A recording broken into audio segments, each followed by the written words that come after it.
کیا ہو رہا ہے یہاں؟ ابھی لڑائی جاری تھی کہ ایک روبدار آواز پورے ہال کمرے میں گونجی۔ حیات فوراً ہی عارض کی جانب بڑھی۔ مسٹر عارض دیکھیں، زویا نے میرا بریسلیٹ چرا لیا ہے۔ کچھ دیر پہلے یہ جان بوجھ کر مجھ سے ٹکرائی تھی، اس نے میرے بھائی کا دیا بریسلیٹ چرا لیا۔ تب حیات کا بس نہیں چل رہا تھا کہ عارض کا ہاتھ پکڑ کر روئے تاکہ اس کا دل اپنی جانب مبذول کر سکے۔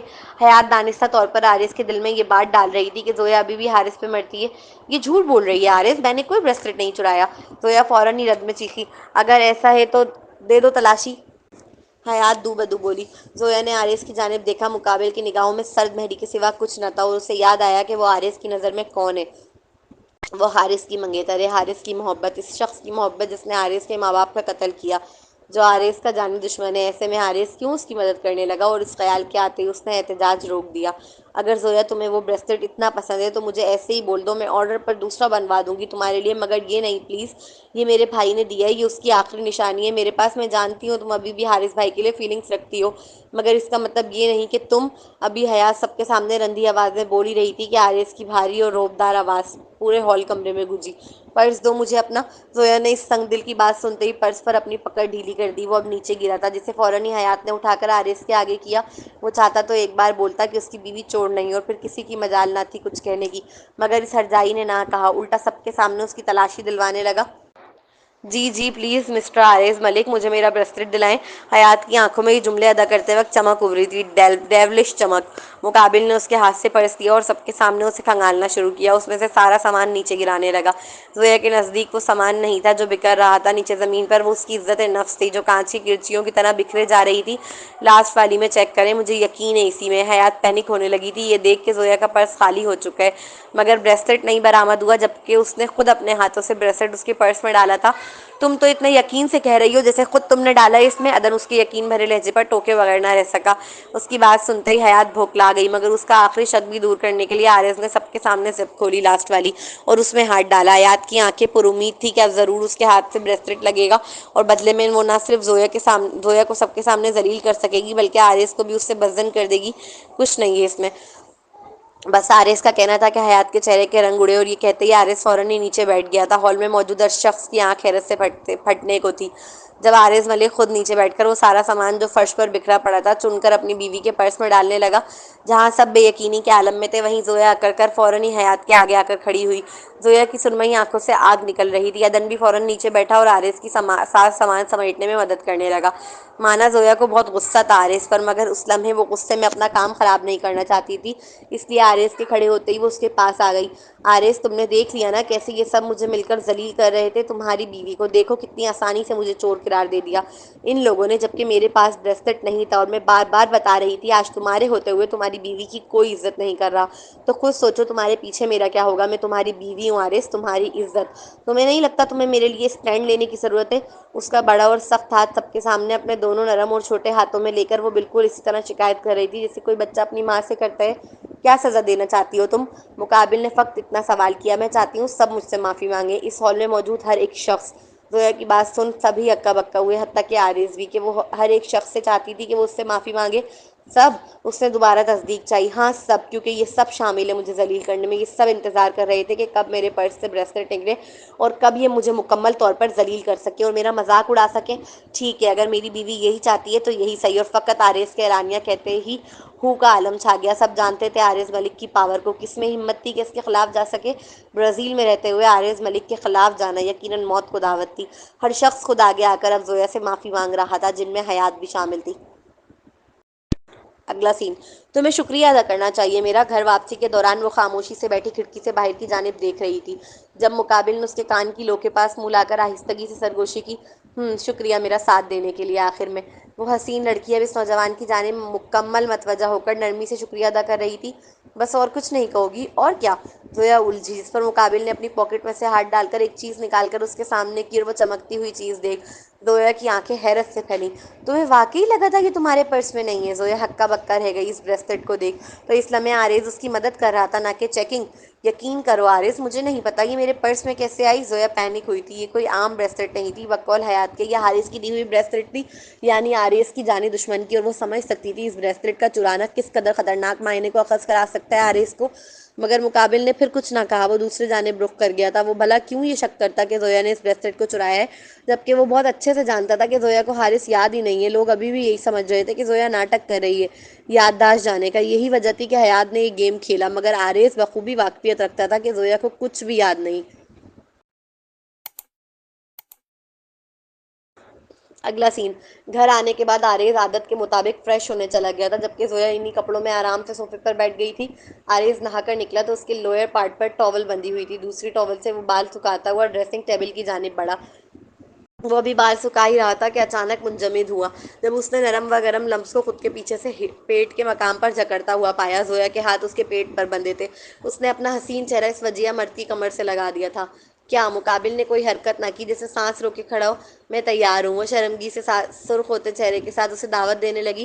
آج پارٹی میں جو کچھ ہوا، اس کے بعد ایک بات تو اچھے سے سمجھ آ گئی تھی اسے کہ اگر وہ آرز کو اپنا آپ نہیں پیش کرے گی اور اپنے رشتے کو مضبوط نہیں بنائے گی تو باہر بہت سی لڑکیاں موجود ہیں آرز کا دل لبھانے کے لیے، اسے اپنی جانب راغب کرنے کے لیے۔ وہ اپنا سائبان تھام کر رکھنا چاہتی تھی، اس لیے ہمت کر رہی تھی رشتہ آگے بڑھانے کی۔ ویسے بھی کون سا مرد ایسی عورت کے ساتھ رہنا چاہے گا جو اس کی جسمانی ضرورت بھی پوری نہ کر سکے اور بس اس کے جملوں کا کانوں میں پڑنا تک ہے۔ اگلے ہی لمحے آرز نے اس کے ہاتھوں کے اثار سے خود کو آزاد کیا اور اسے بیڈ پر لے کر اپنے ساتھ گرا۔ برق کی پھرتی اور اچانک حملے پر زویا کا اوپر کا سانس اوپر اور نیچے کا نیچے رہ گیا تھا۔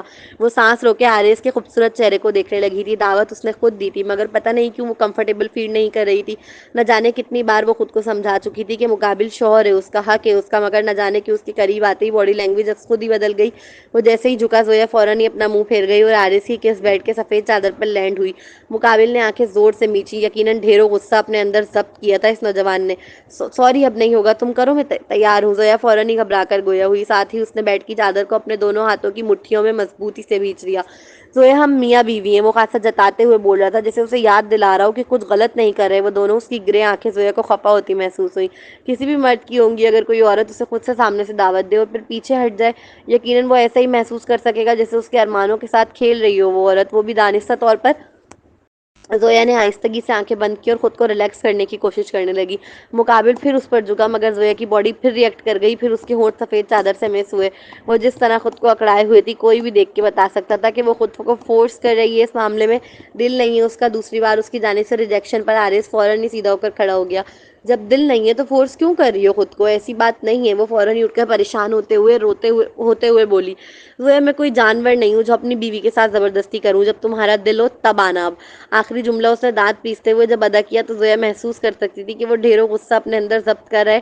وہ پریشان ہو گئی تھی بہت زیادہ۔ سامنے کھڑا نوجوان اس کے حسین چہرے پر چھائی پریشانی بغور پڑ رہا تھا، اور اس لمحے اس لڑکی کا شدید پریشان ہوتا چہرہ دیکھ اس کے غصے بھرے اعصاب آہستہ آہستہ ڈھیلے پڑنے لگے۔ وہ نازک سی جان رونے کے در پہ تھی، اس کی نظریں جھکی ہوئی تھی۔ مقابل کچھ لمحے بس یوں ہی اسے بغور تکتا رہا اور پھر آہستگی سے اس کی تھوڑی پکڑ کر اس کا پر رونق و حسین چہرہ اونچا کیا۔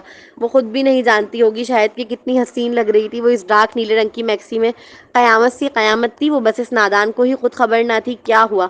خاصا انجان لہجے میں استفسار کیا، اب تم مجھ سے پھر ناراض ہو جاؤ گے؟ ہائے، قربان جانے کا دل کیا اس کی سادگی پر، جو چوٹ بھی دے رہی تھی مگر ساتھ مرہم بھی لگا رہی تھی۔ اب کوئی ایسے اپنی جان ہلکان کرے تو مقابل اپنا غصہ کہاں سے دکھائے؟ وہ کچھ کہے بغیر اپنے کپڑے چینج کرنے چلا گیا، ساتھ ہی واپس آ کر بیڈ پر لیٹا۔ وہ ابھی بھی بیڈ کے کونے پر پاؤں نیچے لٹکا کر افسردہ سی بیٹھی نظر آ رہی تھی۔ مقابل نے اس کا ہاتھ پکڑ کر اگلے ہی پل اپنی جانب کھینچا۔ وہ اچانک حملے پر اس کے سینے سے آ لگی تھی۔ چلو سوتے ہیں، اتنا کہہ کر اس کے نازک سراپے کو اپنی دونوں باہوں کے حصار میں جکڑ گیا تھا۔ ہم پہلی بار سو رہے ہیں نا اس طرح؟ زویا محسوس کر سکتی تھی اس کی باہوں کے حصار میں سونا ایک بالکل نیا احساس تھا اس کے لیے۔ اس کے جسم کے جو سینس تھے وہ اسے الرٹ کر رہے تھے کہ وہ اس طرح آرز کے ساتھ سونے کی عادی نہیں ہے۔ یہ جو ہو رہا ہے یہ پہلی بار ہے۔ ہاں، مقابل نے آہستگی سے تصدیق کی۔ ذہن میں آیا کہ یہ سوال پوچھے کہ پہلے کبھی اس طرح کیوں نہیں سوئے؟ وہ تو 3 سال سے میاں بیوی ہیں، لیکن پھر یہ سوچ کے جھٹک دیا کہ کہیں کوئی پرانی تلخ یاد نہ جڑی ہو اس سے جو اسے افسردہ کر دے اور وہ دور ہو جائے۔ میں نے کپڑے چینج نہیں کیے ابھی تک، وہ کمزور سا احتجاج کر رہی تھی۔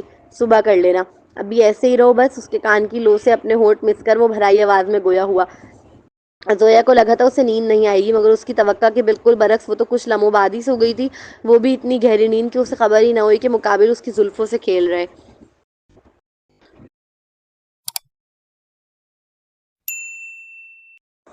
اگلا سین اس کے دوپہر کے لنچ کا وقت تھا۔ اس وقت اکثر زویا اس کے کیبن میں بیٹھی ہوئی ملتی تھی جب وہ میٹنگ سے واپس آتا تھا، مگر آج اسے نہ پا کر وہ چونکا تھا۔ پورے مہینے میں یہ پہلی بار تھا جب زویا اس کے لیے لنچ نہ لائی ہو۔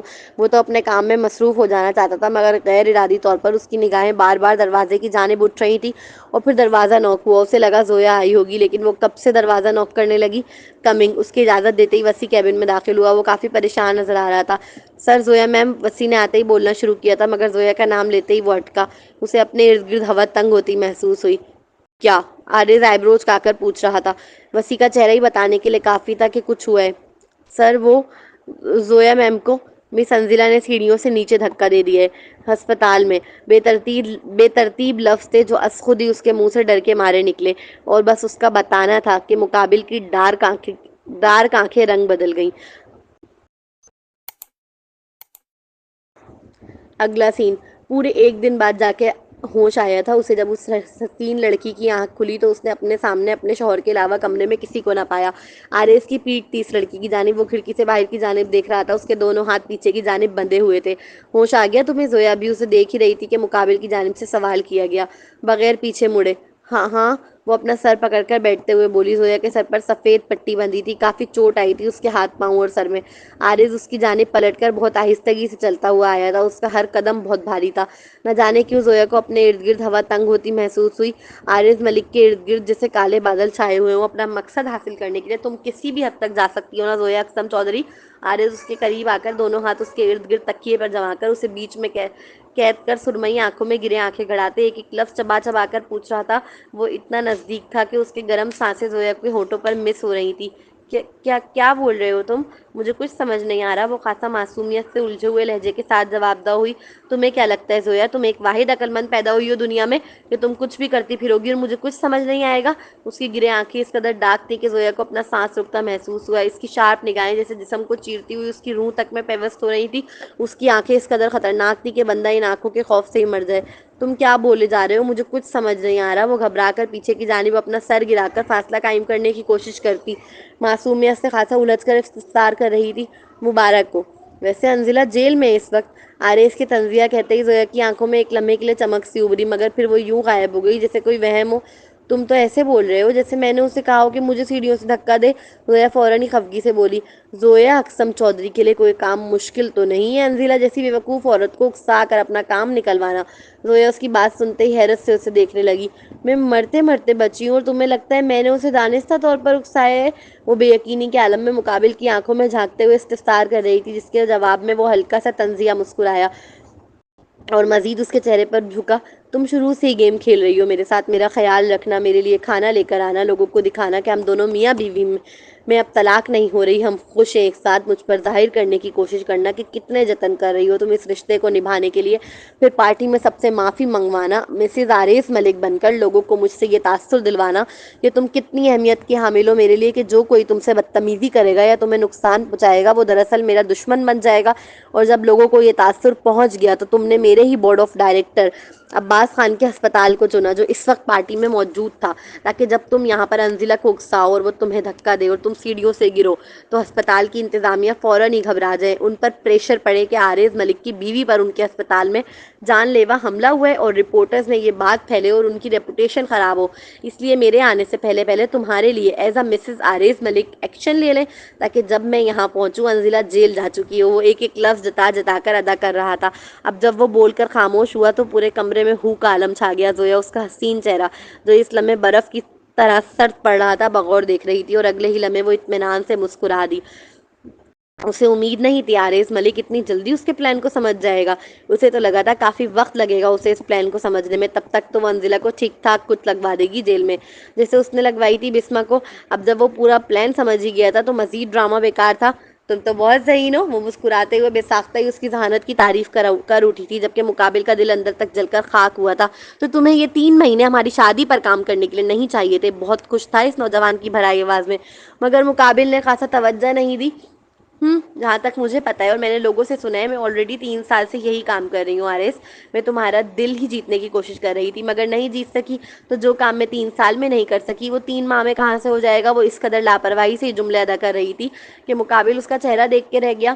میں نے تو صرف تم سے وقت لیا تھا تاکہ اپنے پلان کو انجام دے سکوں اور اس انزلہ کو جیل تک پہنچا سکوں جو اس کا صحیح مقام ہے۔ اس کمینے نے جان لینے کی کوشش کی تھی میری، اور میں اسے ایسے ہی معاف کر دوں؟ یہ تم نے سوچ بھی کیسے لیا؟ آخری جملے پر جیسے اس کی آنکھوں میں جوالا مکھی پھوٹ پڑی تھی، مقابل کچھ ثانیوں تک اسے یوں ہی تکتا رہا۔ زویا کو محسوس ہوا جیسے اس کی آنکھوں سے آگ کے شعلے نکل رہے ہیں۔ اس نے یہی گمان کیا کہ وہ اپنی محبوبہ کی کزن کو پھنسانے پر غصہ ہو رہا ہے۔ اس لڑکی نے اتنا بڑا پلان بناتے ہوئے ایک بار بھی اپنی سیفٹی کے متعلق نہیں سوچا، لیکن یہ خیال اس کے ذہن میں دور دور تک نہیں آیا تھا کہ عارض اس بات پر بھی تو غصہ ہو سکتا ہے، اور آتا بھی کیوں اس کے نزدیک وہ عارض ملک جس جیسے شخص کے لیے اہمیت کی حامل تھی ہی کب، جو وہ اس کی فکر میں گھلے اور غصہ کرے۔ نہ ہی اس نے یہ سوچا کہ غصے کی ایک وجہ یہ بھی ہو سکتی ہے کہ اس نے استعمال کیا عارض کی فیلنگز کا۔ اپنے پلان میں وہ اتنی مگن تھی کہ اس نے غور ہی نہیں کیا۔ عارض ملک اپنا پورا 100% دے رہا تھا اس ایگریمنٹ کو نبھانے کے لیے، اس شادی کو بچانے کے لیے۔ عارض نے اپنے سامنے بیٹھی سنگ دل لڑکی کو دیکھتے ہوئے جذبہ ہو کر دانت پیسے، پھر مزید کوئی بات کیے بغیر ہی وہ باہر کی جانب چل دیا تھا۔ زویا کو یقین تھا اب ان کی طلاق پکی ہے، کیونکہ جس قدر عارض غصے میں کمرے سے نکلا تھا اسے نہیں لگا وہ پھر پلٹے گا۔ اچھا جی، ناول ختم ہو چکا ہے، تو آپ لوگوں کو کیسی لگی ایپیسوڈ لازمی بتائیے گا۔ مجھے تو آج کی ایپیسوڈ اچھی لگی، ویسے تو مجھے ہمیشہ ساری ایپیسوڈس ہی اچھی لگتی ہیں۔ ویسے آپ لوگوں کو کیا لگتا ہے، کیا زویا اور عارض کی ڈیورس ہوگی؟ کیا عارض زویا کو طلاق دے دے گا یا پھر وہ معاف کر دے گا زویا کو؟ اور کیا ہے زویا کا ماضی؟ یار کچھ سمجھ میں نہیں آ رہا۔ چلیں ملتے ہیں نیکسٹ ایپیسوڈ میں، جب تک کے لیے اجازت دیجیے، اللہ حافظ۔